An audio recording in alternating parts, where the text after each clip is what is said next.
अस्सलाम वालेकुम, कैसे हैं सब लोग? आई होप सो सब ठीक-ठाक होंगे जी। तो अल्लाह पाक का शुक्र उस ज़ात का हम भी बिल्कुल ठीक हैं। तो जी आज का व्लॉग मैंने शुरू किया था सुबह-सुबह के टाइम सुबह जैसे कि सारिम को स्कूल भेजने के वक़्त मैंने ये व्लॉग स्टार्ट किया। ये मुझे बहुत प्यारा व्यू लग रहा था और सारिम भी बहुत ज़्यादा हैप्पी था।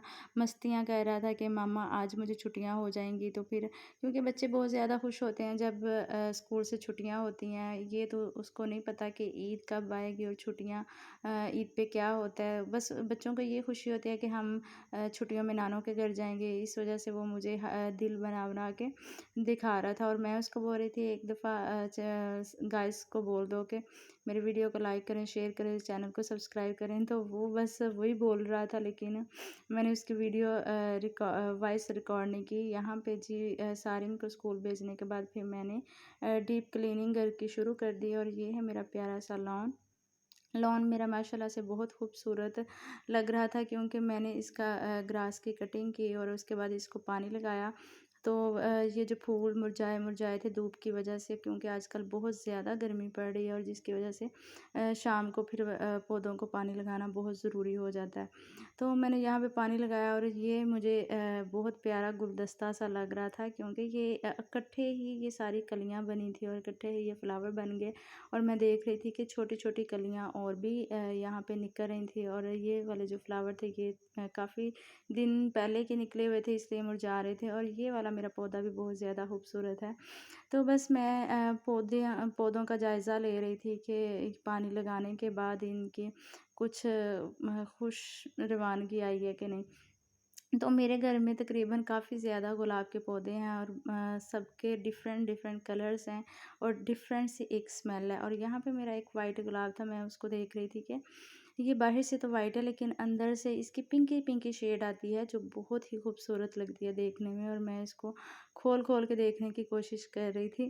तो ये भी काफ़ी प्यारा लग रहा था मुझे जी। उसके बाद फिर मैं घर का जो मेन मैंने डोर था वहाँ पे भी क्लीन करवा दिया और मैं उसका बस वो देख रही थी, देखने ही आई थी कि क्लीन हो गया कि नहीं। उसके बाद जी हमारी इफ्तारी का टाइम हो गया क्योंकि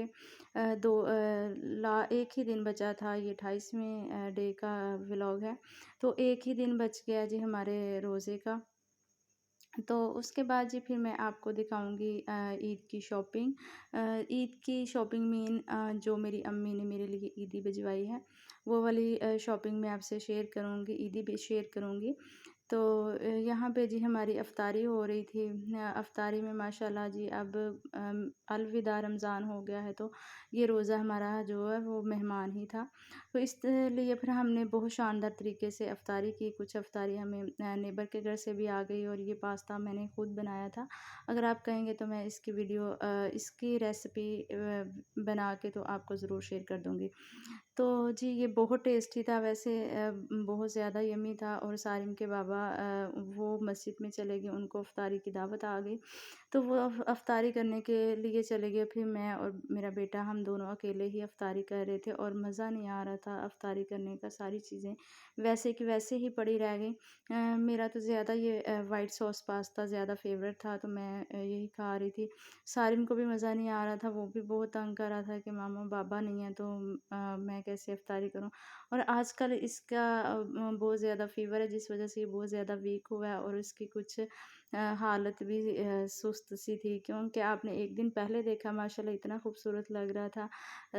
हेल्दी हेल्दी थोड़ी लुक आ रही थी और आज बुखार के साथ ही इसकी काफ़ी वीकनेस इसको हो गई और बहुत ज़्यादा फेस वीक लग रहा है। तो जी इसके बाद फिर मैं यहाँ पे साथ-साथ अपने बेटे को भी इफ्तारी करवा रही थी।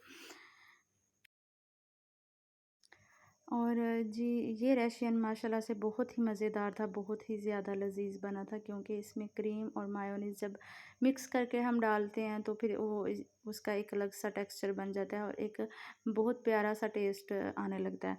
एक तो ये है कि क्रीम बहुत ज़्यादा पतली नहीं हो जाती, अगर मायोनीज़ इसमें शामिल कर दें तो फिर वो क्रीम जो है ना वो थोड़ी-थोड़ी अपने जगह पे रहती है। तो जी उसके बाद फिर ये आ गई मेरी ईदी। और ये जो सूट है ये मुझे बहुत ज़्यादा पसंद था और ये मेरी मामा ने ऑनलाइन ऑर्डर किया था और ये काफ़ी दिनों के बाद आया क्योंकि ये स्टोर पे अवेलेबल नहीं था और आउट ऑफ स्टॉक हो जाता था बार बार। तो सोल्ड आउट था, इस वज़ह से फिर ये इसको आने में टाइम लग गया और मेरी ईदी भी लेट हो गई। ये है मेरे बेटे की शर्ट, माशाल्लाह 4 इयर्स का है, उसी हिसाब से ये शर्ट बहुत उसको साइज़ बिल्कुल फ़िट था, लेकिन मेरे हाथ में एक हाथ में मेरे मोबाइल था, जिसकी वज़ह से मैं इसको आपको सही से इसके साइज़ नहीं दिखा पा रही। और ये जी है सुपर किड की निक्कर, शॉर्ट है ये, और ये भी काफ़ी अच्छी रहती है, सुपर किड्स की कलेक्शन बच्चों के हवाले से। मैं तो ज़्यादा मिनी माइनर्स के कपड़े लेती हूँ, या फिर सुपर किड की पैंट्स ले लेती हूँ, या शर्ट्स, क्योंकि इतनी अच्छी नहीं रहती, शर्ट्स ख़राब हो जाती हैं। लेकिन ये वाली जो शर्ट थी ये तो किसी और ब्रांड की थी, ये बहुत अच्छी है, बहुत प्यारी लग रही थी मुझे। तो इसका कपड़ा भी बहुत अच्छा था और डिज़ाइन भी बहुत यूनिक था। छोटे बच्चों को रेड कलर पहने हुए बहुत ही अच्छे लगते हैं, खूबसूरत लगते हैं। और ये जी मुझे कलर बहुत ही ज़्यादा पसंद आया था, बहुत ही प्यारा था, और उसका स्टफ़ भी बहुत अच्छा था। माशाल्लाह से मुझे ये बहुत प्यारा, मैं एक हाथ में मोबाइल था जिसकी वज़ह से मुझे थोड़ा-सा खोलने में मुश्किल हो रही थी।